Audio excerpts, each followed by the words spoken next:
I have been in rooms with people who have tried to make me feel small, and I don't like it when people do that to me, so I never try to do that to other people. I always try to engage with them, just in a very honest and open way. I think that's, Washington, D.C. needs a little bit more of that. Hey everyone, this is Joel Kopperud, Senior Vice President of Government Affairs here at the Council of Insurance Agents and Brokers, and I'm joined by my colleague Blaire Bartlett, Vice President of Government and Political Affairs. I just finished a great conversation with Congresswoman Linda Sánchez from California. I think she's going to soon be from the 41st Congressional District. Her district continues to change. She's been a very good friend of mine for a long time, 18 years, and is on the powerful Ways and Means Committee and is not very far away from being the lead Democrat on the committee. So she's a powerful force in Washington. She's been a good friend of ours when it comes to fighting ACA taxes, specifically the 40% Cadillac tax. She was a big champion of getting rid of that tax and a handful of other issues. And she's been a good friend. I hope you'll enjoy the conversation, and we'll get back to you with a government affairs update. Hi, everyone. Thank you for joining our latest edition of Politics and Risk. My name is Joel Kopperud. I'm Senior Vice President of Government Affairs at the Council of Insurance Agents and Brokers. And I'm joined today with one of my favorite members of Congress, if not my favorite member of Congress, Linda Sánchez. I don't even know what congressional district you're from anymore because it's changed so much. It has changed a lot. Currently, it's the 38th, but it is changing to the 41st. The 41st, geez, okay. Look, we got a lot to cover. It's the holiday season. They're going to be out of session. Y'all are going to be out of session next week. This has been a very active week. We care a lot about the ACA subsidies. Yes. Costs are out of control, and we are all about extending these subsidies for the obvious reasons. And there's been a remarkable turnaround this week. Yeah, it's really disappointing, but the speaker has said he will not hold a vote on extending the ACA subsidies. And there were a couple of proposals, one for a clean 1-year extension and one for a clean 3-year extension, and he refused to bring either of them to the floor for the vote because he knows that a majority of Congress would have voted for that, including some Republicans. But they just do not want to help make healthcare affordable for average families. They'd rather prioritize giving permanent tax cuts to the wealthiest in this country, which is just, it's sad, it's depressing. As a member who had a couple of health challenges this year myself and had to rely on my health care insurance, and it doesn't cover everything. It's expensive. And families are going to see their premiums double, in some states triple, without the extension of those subsidies. Yeah, it's insane. It's really sad. So we are in the middle of it. As you know, we represent commercial insurance brokers, mostly in bed with the clients and the large employers, but we sell all the products from the carriers, and they're saying, look, the subsidies are just one of many reasons that's driving up the costs. It's tariffs, it's medical inflation, it's all the things. Yeah. And it's just, costs are just getting out of control. That is the number one thing that I hear from my constituents about is the affordability and how difficult it is for families to keep their head above water. They're seeing their groceries rise because of tariffs on everyday goods. These are not luxuries. These are things like ground beef and eggs and milk and coffee. They are seeing their health insurance premiums go up. They are seeing the cost of energy go up. It's really hard for families to keep their head above water. And this administration continues to just pursue policies that make it tougher and tougher for our families to survive. Yeah. So it doesn't seem like a very merry holiday season this year, unfortunately, because we hear from constituents and, housing costs just out of reach for so many, and they just wonder, literally, what's to become of us? What will we be able to do? So it's weighing really heavily on my mind that we need some relief from the bad policies of this administration. 2026 hopefully will give us an opportunity with the midterm elections.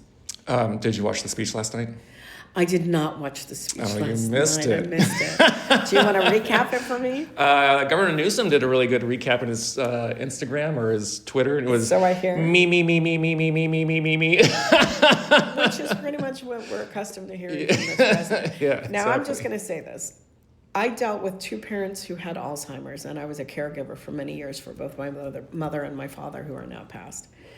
And there's a condition that's very well known among those in the Alzheimer's community called sundowning, where they get up in the middle of the night and they walk around or do stuff. And his tweets in the middle of the night, to me, suggest that he may have dementia. I Yeah. mean, I think there is definitely something cognitively wrong. A couple weeks ago, he tweeted like 150 times at like 10 p.m. or Yeah, something. normal people don't do that. Yeah. So, Yeah, it's there's nuts. that too. Yeah. How are your constituents reacting to all this chaos? I know you're such a vocal advocate for the Hispanic community, the immigration community, all of that. Yeah. I mean, I know LA's been going through it with ICE, and I mean, we've all been going through it, but Yeah, they're still reeling from the ICE raids. It really impacted our communities, not just because it split families apart. It created fear, and people didn't want to leave their house. They didn't want to go to their medical appointments. People didn't want their kids to go to school. I talked to small business owners that were, bustling little like strip malls, and then they did raids. One car wash was raided 3 times in the same week, and the little, corner store that's next to it, nobody's going into, and the little restaurant, mom and pop restaurant, nobody wants to go there because they see it as like a target of ICE. So these small business owners are struggling to stay in business because of the fear that's been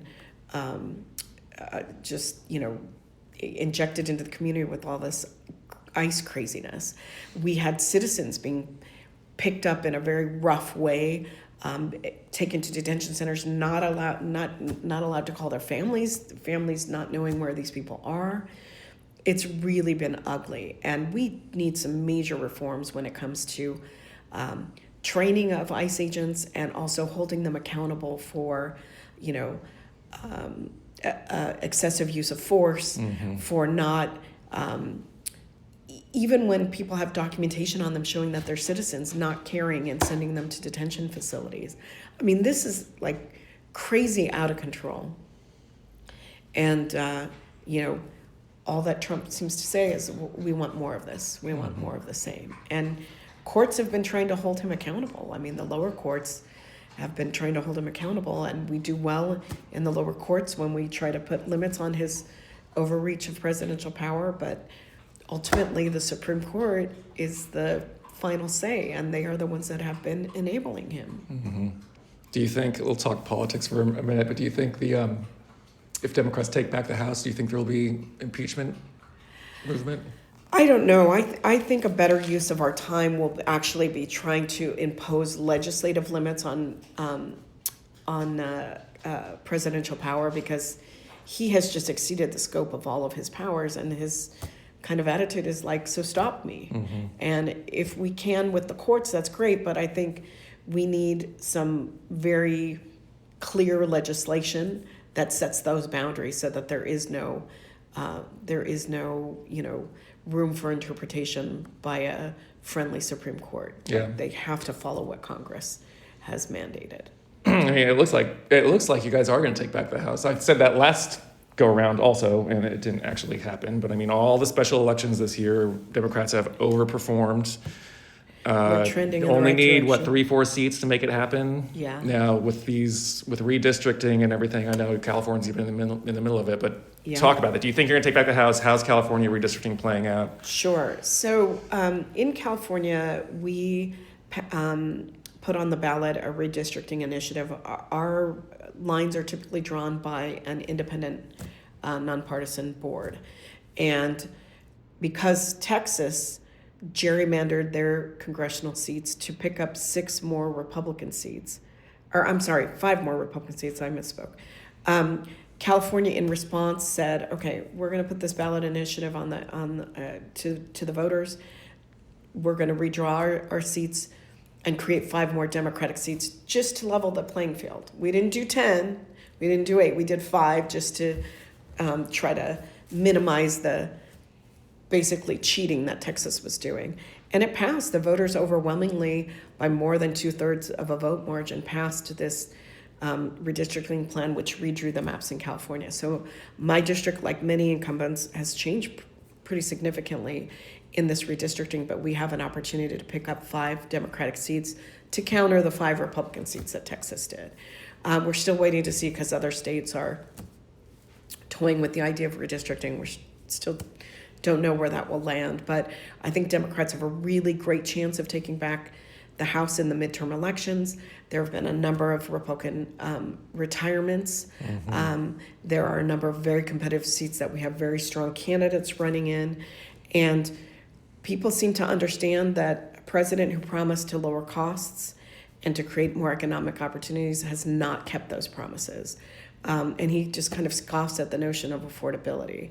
The minute he got into office, the one thing that he was concerned about, tax cuts for millionaires and billionaires, didn't really care about the slashing that they did to Medicare and health care, didn't care about the slashing of funding that they did for USAID or other food programs that help starving people around the world. Just singularly focused on enriching his cronies and himself. So I think the American people have woke up to that. I think they understand that his whole tariff scheme has just created these trade wars that have driven prices up for the average consumer. Our farmers are unhappy because they're not able to sell their product overseas. Consumers have seen the price of just about everything go up. And he just kind of laughs at affordability and tells people, oh, I give myself an A++++ on the economy. People are not feeling that. And so I feel like there's the perfect storm for a Democratic majority in the Congress next term. I should let the listeners know, you are so I've known you for 18 years, yes, which is wild. Yes, and we've had a lot of fun together over the years. You've always got a lot of good jokes to share with everyone. What are some of your like top 2-3 go-to jokes right now? Most of my jokes I can't tell in mixed company, but I do have a couple of really bad dad jokes. So I thought this one was kind of cute. Where do banana splits go to learn? Where? Sunday school. I like that. All right. That's a joke you can tell anywhere. Yeah. I'm trying to think. How do you catch a unique rabbit? How? Unique up on him. Where do you get these? Just around. I am kind of a collector of jokes, but those are the clean jokes I can tell you. I love it. So you're on the Ways and Means Committee, one of, if not the most powerful committee in Congress. So everyone should know, of all the political legislative events that I go to with you, like the business community is all around you all the time, and yes. you are not. I mean, one of your biggest strengths and one of the reasons that I love you so much is you are so authentic, and you are yourself. There's this, like we all know in DC, a lot of people come to DC with the intention of changing it, and DC ends up changing them. Yeah. That has not happened to you, and it's so refreshing. What are your thoughts on that? It's funny you say that, but I think one of the biggest compliments I've ever gotten is, when I'm out in my district and I'm doing public events and people come up and talk to me, and I've had somebody say, oh my God, you're so normal. And I guess that's a huge compliment. I raise a son and I have a dog, and I think I tell people this too.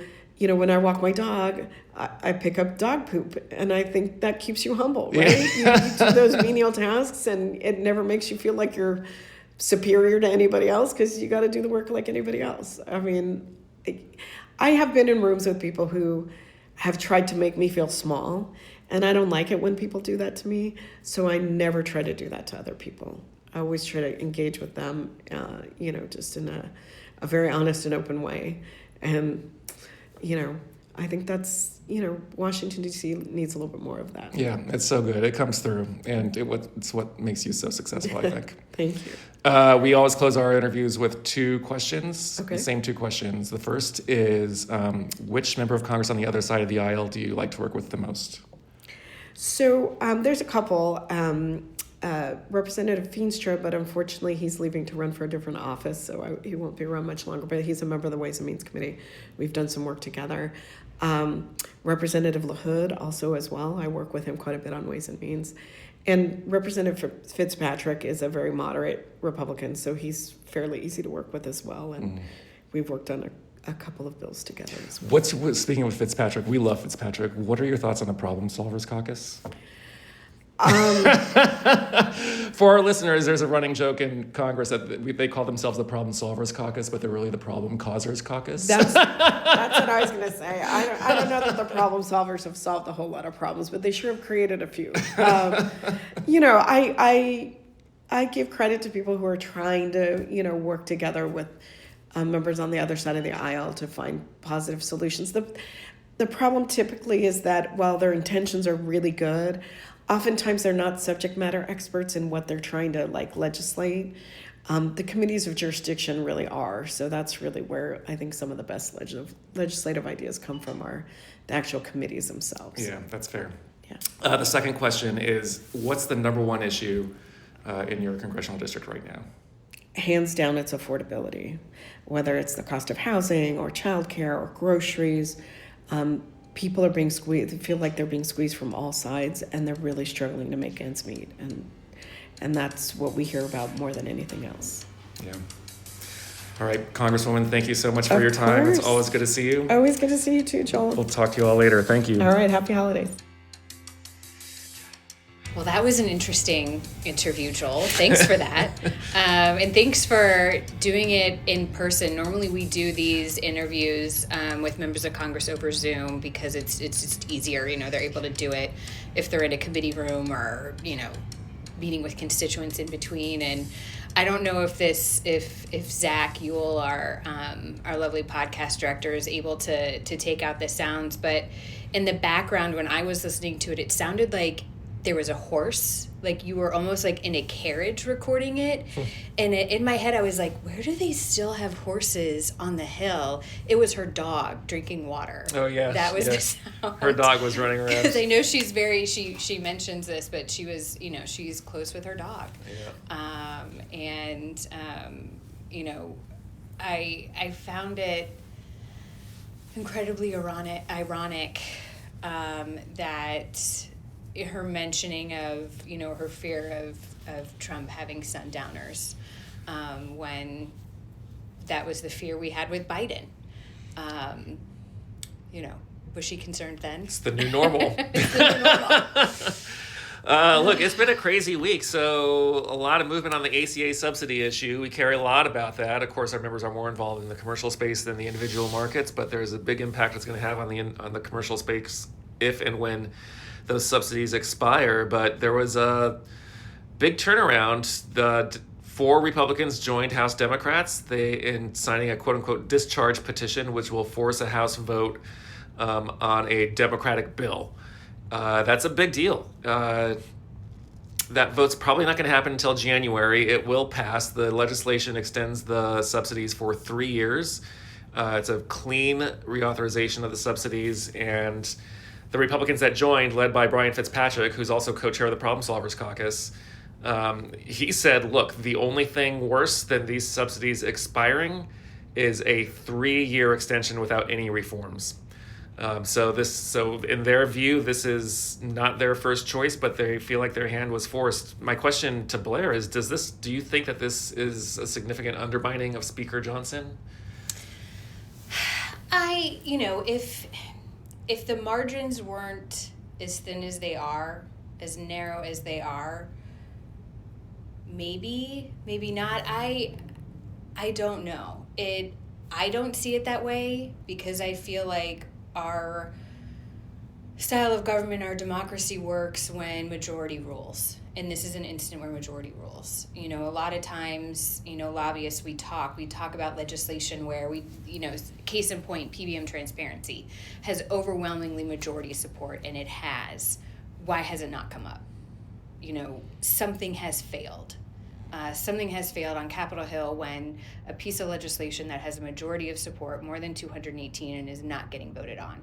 And so I personally don't mind the discharge petition, but I'm not exactly sure, the political strategy, the long-term political implications this has for those 4 members. I think they ultimately do get a pass because the districts they represent are purple. You know, Fitzpatrick, I think it's even or an R+1. He is the suburbs of Philadelphia. You know, Lawler has been vocal about his struggles with Republican leadership.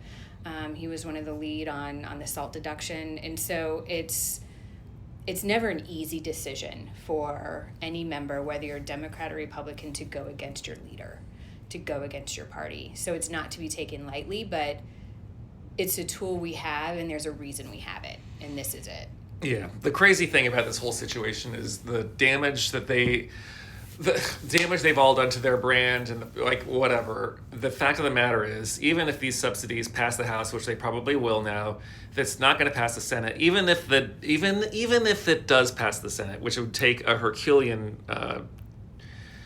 effort, there are a handful of moderates who feel like this renews their momentum to come up with a compromise, which would probably be like a 1 or 2 year extension with a whole bunch of income caps that would probably fade out over time. But if they passed that in the Senate, it would have to go back to the House, and that probably would not get Democratic support. So all to say, this is still neither here nor there. The subsidies expire in a week and a half. And even if they do expire, this is not going to have a huge impact on rising premiums. Everything that we're reading, including Mercer, just came out with a study that said, look, premium increases are happening, yes, in part because of the subsidies, but also because of tariffs, because of medical inflation, because of overusage of healthcare plans, which is a new thing. Post-pandemic, people are now using their healthcare plans more than they were before.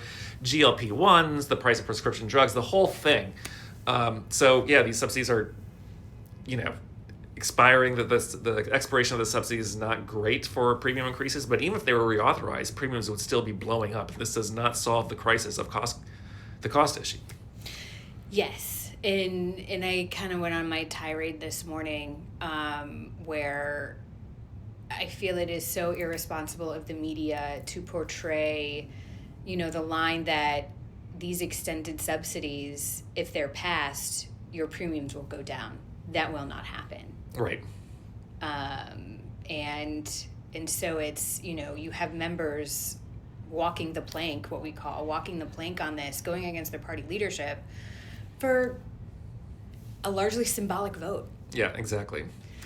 It's frustrating. And I've been connecting the dots for a year or so now for everyone, and I'm going to continue to do so because it's actually coming to fruition where all of this political and market realities is just fueling or reigniting the debate around a public option. We are seeing moderate Democrats who are all being challenged from the left in their primaries. They're starting to make noise again about how a public option is the right solution to reining in costs. And we are seeing Donald Trump demonize the insurance industry. He's saying, look, this federal money should not be going to the insurance companies via these subsidies. It should be going directly to the people. I think he said evil insurance companies. Marjorie Taylor Greene is demonizing the insurance industry. So all to say that this is a ripe environment for us to be stuck in the middle of the quote-unquote affordability debate that's going to dominate congressional campaigns next year. And the public option that debate is coming back. So we will be revisiting our strategy that we had in 2020 when we were figuring out if we had to hold our nose on any of these public options that are being debated, which one do we want to hold our nose on, or can we even do that on any of them? I know some of our companies were agnostic, I think, on one of the most mediocre public options being debated was Medicare at 55. And the thought was that a lot of the more expensive lives would be pulled out of some of these pools, and that would lower costs for employer-sponsored plans if you could buy in or just join Medicare at the age 55. But there's a lot of other companies and executives who think that that's just the camel's nose under the tent, and it's 55 now, it's going to be 50 later, 45, and it's just going to get worse and worse. So I don't know, but all of that said, we had some good news today on cannabis. Yes. Literally 30 minutes ago, an hour ago, what we thought could be an executive order, really saying to deschedule cannabis, like the president, instituting a deregulation. It was more like, hey, DOJ, I want you to do this quicker than you have been doing it. And so what does that timeline look like? it was good news, but not the news we were hoping for, I think. So, I think we'll know more after the new year. But then, we're also coming up against a potential government shutdown at the end of January. Having been with a couple senators this past week, I know Majority Leader Thune on the Senate side is trying to see if he can get some remaining appropriations bills done so that by the time January 30th comes along, 88% of the government would be funded. And so that, if there is a government shutdown, it throws a lot of momentum in this cannabis EO into question. And it also throws a lot of questions at our legislative summit, which is going to be happening a week after, and all of our activities and programming is in federal buildings, which would be closed. So, so here's hoping that they don't actually shut down the government. I don't think that they will. I don't think that they will, but we shall see. Look, it's been a chaotic 2025. I'm glad it's behind us, but it has also been a fun 2025. So. Happy holidays, Blaire. Yes. Merry Christmas. Happy New Year, Joel. And as one of my old chiefs of staff used to say, onward and upward. Onward and upward. Yeah. And I hope all of our listeners have a great holiday vacation. I hope you spend some good time with your loved ones and you get some rest. 2026 is going to be busy for everyone. Thank you for listening to our last podcast of the year here at Politics and Risk, and we will see you all next year. Thank you very much.